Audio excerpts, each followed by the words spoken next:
নমস্কার, মনির কিচেনে সবাইকে স্বাগত। আজ আমি বানিয়েছি লুচি আর ওর সাথে একটা তরকারি, মিক্স তরকারি। এই রেসিপিটি আপনাদের সাথে শেয়ার করব। চলুন দেখে নেওয়া যাক আজকের রেসিপিটি। আর একদম ইজি পদ্ধতিতে আমি বানিয়েছি। এই দেখুন, আমার কিন্তু তরকারিটা হয়ে গেছে। এই তরকারিটি লাগবে একটা পেঁয়াজ কেটে রেখেছি, রসুন রেখেছি, ক্যাপসিকাম কেটে রেখেছি, টমেটো, কাঁচা লঙ্কা, তেজপাতা।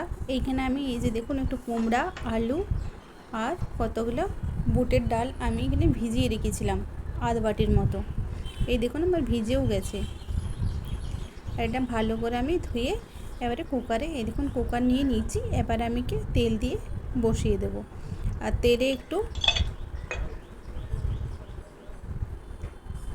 তেলটি গরম হয়ে গেছে আর আমি এখানে একটা গোটা জিরা দিয়ে দিলাম। এবারে আমি ওই সবজিগুলো কেটে রেখেছি, এখানে আমি নুন দিয়ে দিয়েছি। আর এবার জল দিয়ে ঢেকে দিয়েছি। ওইদিকে 10 থেকে 15 মিনিটের মতো আমি ওইদিকে সাইডে রেখে দেবো। আর এদিকে আমি নিয়ে নিয়েছি আটা আর ময়দা মিক্স করে আজ লুচি বানাবো। এই জন্য দেখুন আমি আটাটা নিয়ে নিয়েছি এখানে 1 থেকে 2 বাটির মতো, আর 2 থেকে 3 চামচের মতো আমি ময়দাটা নিয়ে নিয়েছি। এই দেখুন, একটু নুন দিয়ে দিলাম, একটু কালো জিরে দিয়ে দিলাম। এই দেখুন, আর ময়নের জন্য তেল দিয়ে ভালো করে আমি এটাকে হালকা আস্তে আস্তে করে মেখে নেব। দেখুন তেলটা ভালো করে মেখে নিয়েছি আমি।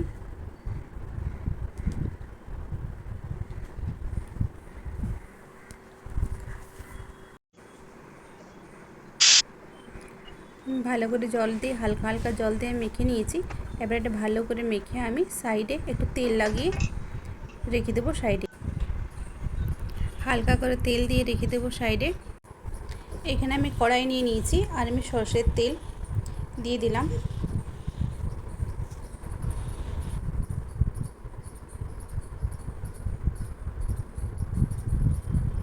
আমার তেল গরম হয়ে গেছে। আমি এখানে একটা লং, এলাচ আর দারচিনি দিয়ে দিলাম।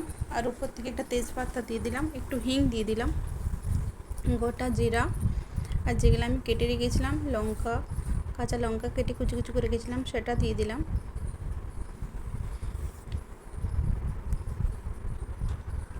টমেটো দিয়ে দিলাম। ভালো করে এবার এটাকে নেড়ে চেড়ে করে কষে নেব। এবারে এর থেকে আমি পেঁয়াজগুলো দিয়ে দেবো একটু ভাজা ভাজা হয়ে গেলে।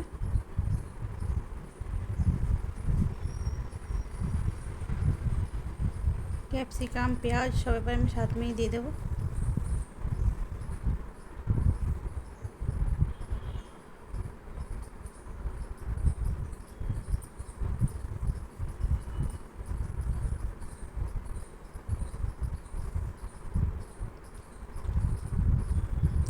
পেঁয়াজটা দিয়েও আমি ভালো করে কষবো। এবারে 5 থেকে 10 মিনিটের মতো কষবো ভালো করে। এই দেখুন আমার কষা হয়ে গেছে। এর উপর থেকে আমি দিয়ে দেব আদা আর রসুন বাটা।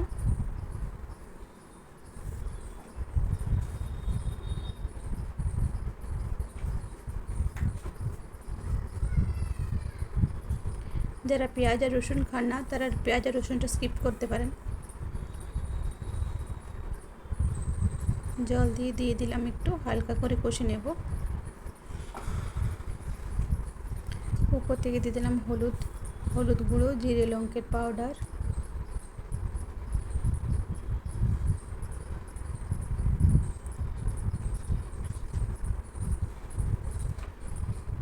যারা লঙ্কা খাননি পাউডার তারা স্কিপ করতে পারেন, কারণ কাঁচা লঙ্কা দিয়েছি ঝাল হয়ে যাবে এই জন্যে। এবার ভালো করে কষিয়ে নেব।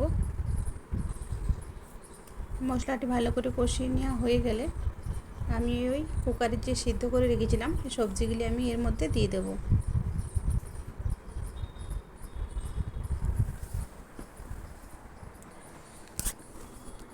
আমি ভালো করে মশলাটা কষিয়ে নিয়েছি। এবারে আমি যে সিদ্ধ করে রেখেছিলাম সে আলু, কুমড়ো আর বুটের ডালটি মিক্স যে রেখেছিলাম সেটা আমি কড়াইয়ের মধ্যে দিয়ে দিলাম। আর এই দেখুন আমার কিন্তু রেডি হয়ে গেছে তরকারিটি। আমি এবারে তরকারিটি রেখে দিয়েছি। এবারে সাইডে আমি লুচিগুলা ভেজে নেব। একটা একটা করে লুচি ভেজে নিয়েছি। আজকের রেসিপিটি যদি ভালো লাগে তো অবশ্যই বানিয়ে খাবেন। মিষ্টি খেতে অসম্ভব সুন্দর হয়েছিল। আর অবশ্যই আপনারা লাইক, শেয়ার, সাবস্ক্রাইব করবেন।